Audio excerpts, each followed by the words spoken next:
Consumers want to know the facts about the products they buy, but America's agricultural landscape is not easy to navigate. Between different companies, scientific advancement, government regulations, advertisement campaigns, and an unhealthy amount of myth and misconception, anyone would be hard-pressed to make sense of it. That's where Real Ag comes in. From the producers who make your food, to the store where you buy the final product, and everything in between. This is Real Ag. Now, here's your host, Kyle Bauer.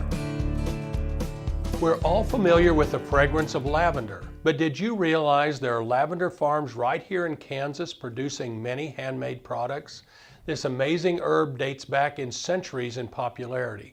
We'll visit a couple of these lavender operations on this episode of Real Ag. Production of Real Ag is made possible in part by an underwriting grant from the Kansas Soybean Commission, the Soybean Checkoff, progress powered by farmers. What are the ultimate growing conditions for lavender? Lavender needs full sun and good drainage, and as you can see, most of our fields here are on a southern exposure hill, and so we have great drainage. And what doesn't run off soaks in very fast because this whole hillside is sandstone.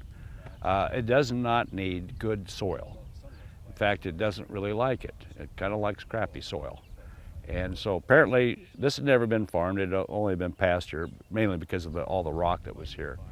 It really likes sandy soil, doesn't need nutrients. We do not use any chemicals, any fertilizers, nothing.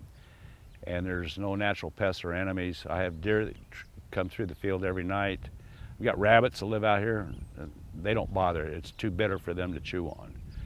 And the interesting side benefit of that is because of the lavender here, the deer and the rabbits may go through my wife's garden, but they don't bother anything there. She has had no damage in 16 years of having the lavender out here. The biggest challenges we have probably is the cold winter, more than the hot summer. But you go up into Washington and Oregon, they don't have these extended heat spells like we have. So that's a challenge, especially when they're getting established. But the winters are the biggest thing, and the cold temperature isn't as much of an issue because everything we're growing is grown in Ontario.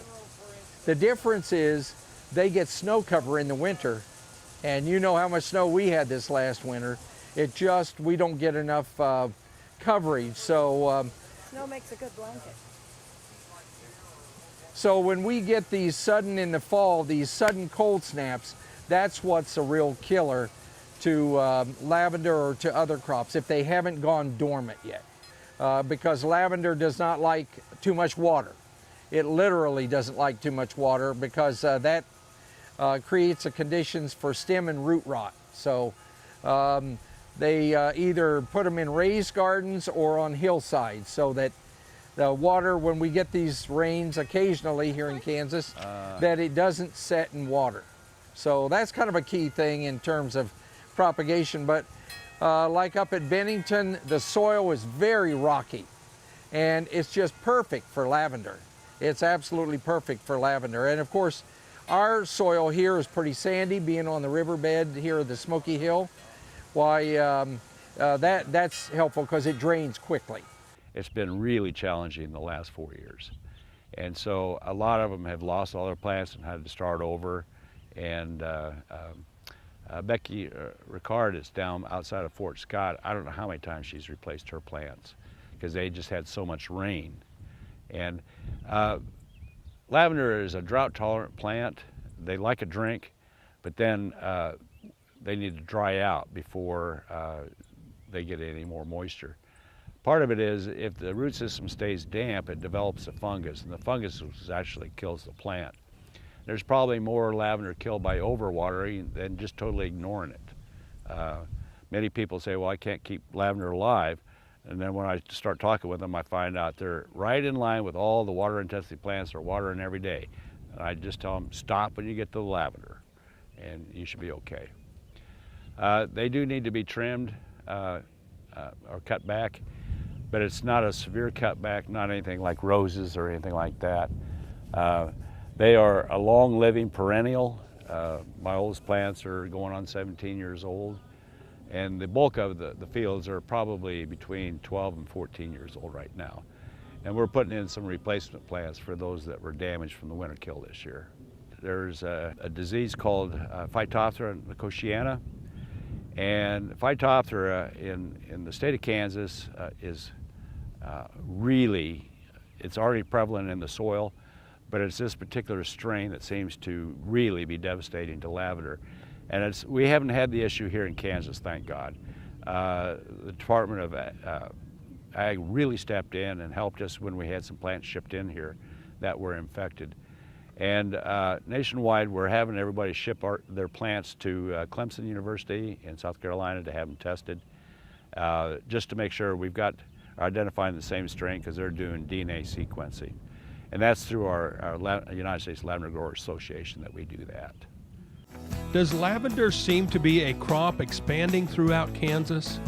It is not real common in Kansas. In fact, we've established about 15 to 20 new small farms here in Kansas, from up in the northwest to around Kansas City area to a number of them down in the Wichita area. So, but the big farms are up at Bennington. There's a big one just south of Lawrence, south of Clinton Lake. That's the biggest one in the state. And then there's a number of them that are smaller, maybe 300-400 plants, just getting started. But we've got several people who are just really getting going, and so we work a lot with trying to help them understand what they need to do to amend the soil, what kind of conditions. It is. When I started, I was the second lavender farm, Kansas Lavender Farm, which is just located west of Topeka, which is Jim and Mary Ingerson. They were the first. They started about 2 years before I did. And I started in 2002, and there are now, not counting Ingerson's farm, there's 9 new farms in the state of Kansas. How is lavender propagated? We propagate through taking cuttings. We do not use the seed for 2 reasons. First reason is we don't know what pollinated it, so we don't know what variety we would end up with. And the second reason is the propagation rate of seed is like 2%. So if I take a 72-cell tray and put a seed in each one of them, I might get 1 plant out of that. Whereas if I take a cutting, I've got about a 92% chance of success. So I know where I want to spend my time, and it's not with seeds. In fact, seeds the only thing we don't use from the plant. Well, and the roots, obviously, but yeah, that's the one thing that goes in the compost pile. This house primarily propagates lavender, and we grow all of this from cuttings. So we do not do anything from seed, it's all from cuttings. And then we get these in this size of a pot here, so that now in the next couple of weeks we'll literally be sending out thousands of these. People come and pick them up, and then they'll plant them in their fields. When should lavender be harvested? Anywhere from middle of June. Yeah, right, hot part of the summer. Anywhere from the middle of June on until late fall, depending on what varieties you have and when they bloom. Typically we would be right in the middle of harvest right now. It's much later this year because we had so much damage and the plants had to come out of that shock. Those that did, we lost a large percentage of our fields this year because of the winter kill damage. And people ask me, well, you know, I lost my plant, what happened? And I don't know if you recall, back in late January, early February, we had about 8 or 9 days where it was in the high 60s, low 70s, and the plants started coming out of dormancy, and then it was down to 0. And we had no snow cover because of the warm days to protect the plants, and so all the root systems were damaged. And some of them recovered, like the English varieties, most did not. What is the best species of lavender to grow? Buena Vista, that's this one back behind us here. That's my favorite. It's an English variety. It was developed by Dr. Roberts out in Oregon, and it's just, we use it for our culinary lavender. We use it for our wreath making, the fresh bundles, fresh and dried we sell. Typically is all the Buena Vista, mainly because I have the most of that of the English varieties. but we've also got Hidcote and Munstead. And you can see down here we got some white lavender, which is a variety called Nana. I've got 15 varieties and that have been suitable for our area. And there's between 450 and 500 varieties of lavender, but most of them we can't grow, like the French and the Spanish cultivars, because they just can't take the cold. So ours are all plants that are acclimated for our area. So we have about 40 varieties here on the farm, and we continually try to expand the number of varieties to try to see what varieties will grow in the climate here in the Midwest, and both in our hot summers and our harsh winters. Does it require special equipment to harvest? Well, when we first started, I invited a local farmer. I said, tell me, how much did the last combine you bought cost? And he was, he must have been getting old, because he thought they only cost around $350,000, and we all know they cost a lot more than that now. So after he told us how much they cost, I pulled out this little sickle, and I said, how about $695? And literally, in this part of the country, everything is hand labor. So we do it by hand. We'll grab a bunch of the buds that are ready to bloom and just use the sickle and slice it, put a rubber band around it, then we hang it up to dry, unless we're selling it fresh. We hang it up to dry, and then once it's dried, we take the buds off, and then the buds are what are used either for culinary purposes or for the sachets or things like that. And then we don't, but some people then, if they have a big crop, will use that and distill it and make lavender oil and lavender hydrosol. We're not that big, yeah. It takes a lot to get much oil. Yeah, it's called a Japanese harvest sickle. And it's a curved blade that's serrated about this long, like this, and it's all cut by hand. And like last year, I've got about 4,600 plants, or did have, and they averaged about 12 bundles per plant per year. So we were cutting over 50,000 bundles. Now, a fresh bundle, when it's cut, averages about 5 ounces in weight. And when it's dried, it's maybe 2.25 ounces. So most of that moisture we need is water, and it evaporates. However, the cut weight, we harvested about 7.5 tons by hand last year, off of less than 2 acres. How is lavender dried? We have a drying loft in our barn, and we hang it upside down so that the stems will dry straight. And we need to make sure that they're hung in such a way that they're not overlapping or touching each other. We don't want mildew to start to develop, because if it mildews, we need to throw it out. Is there a special process for making lavender oil? I don't produce that much, so I don't encourage the sale of essential oil, because it's worth more to me in order to make my product line. Because we make 86 products from our lavender, and it's all made here on the farm. We use steam distillation, and it's, yes, I could make alcohol, but I've got enough government agencies watching me without adding ATF to the list.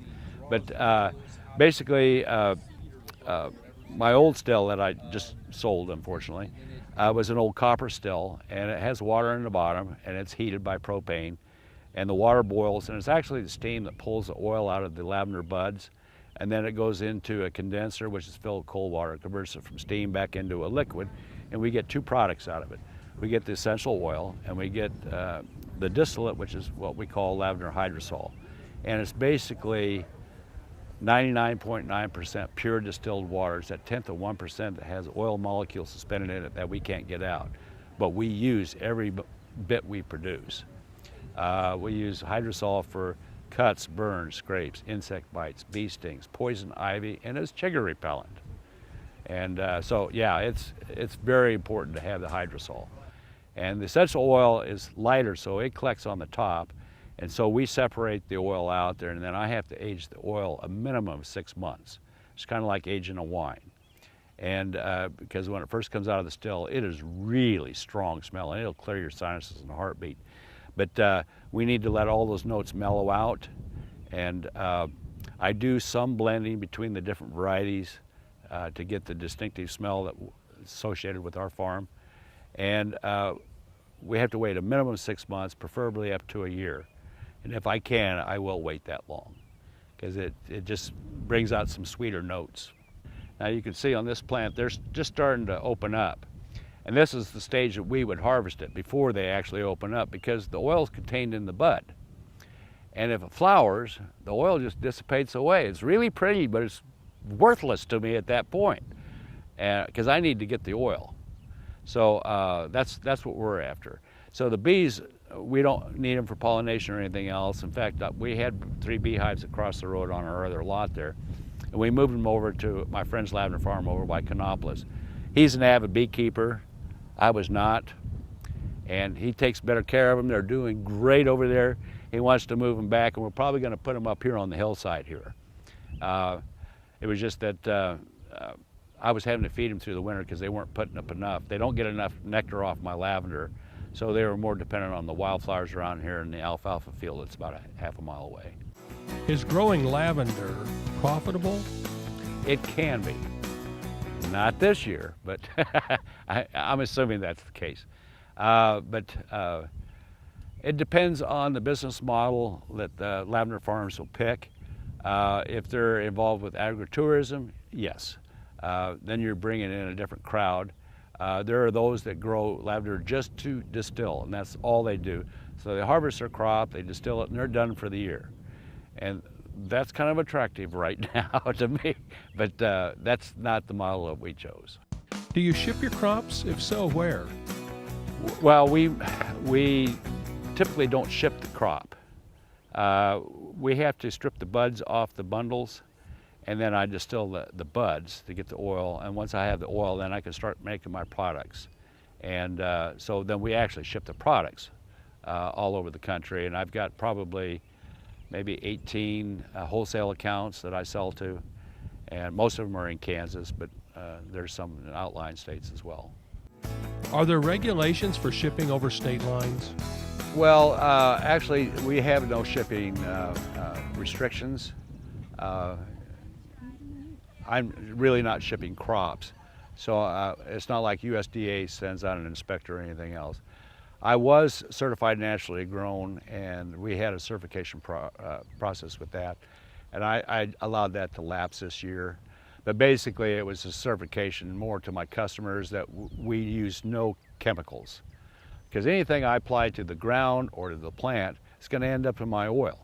There's no way I can separate it because it's absorbed by the plant. So in order to make sure that my oils are pure and they don't have some man-made additive to it, then we just don't use anything. And the other reason is I was just too cheap. I figured if it died, I'd do something else. Well, dang things wouldn't die. Are there government agencies involved in growing, harvesting, and sales of lavender? No, and there's some of us that would like the government to be a little bit more involved because we have some, I'll call them bad players, who tend to propagate diseased plants and then sell it all over the country, and we're having a problem with that right now.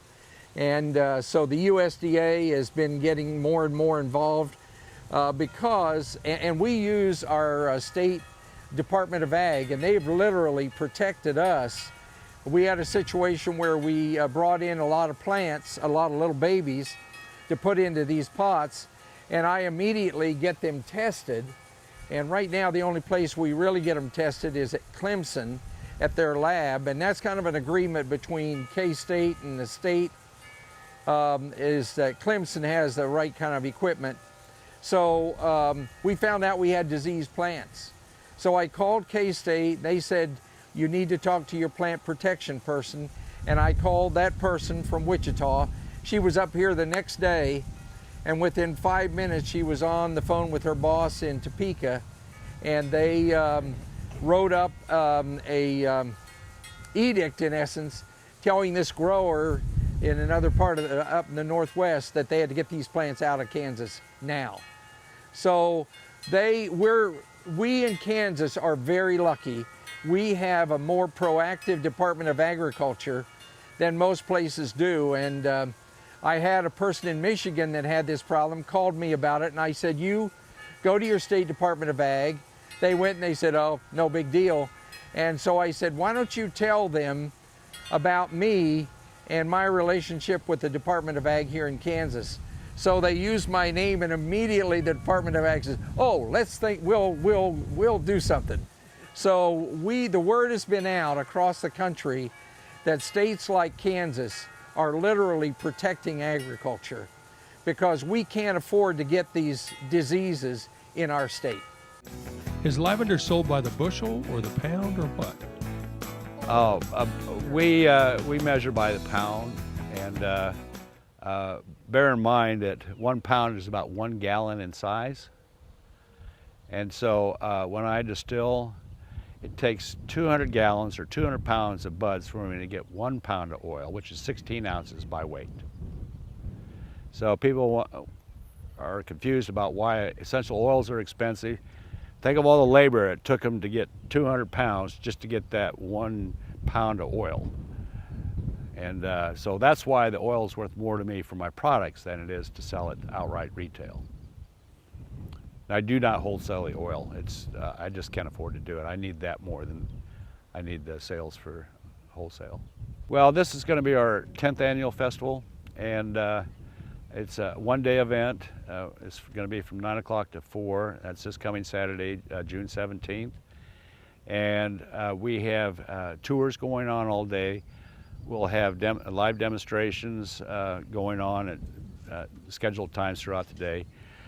We have live music all day. We have plant sales, lavender plant sales.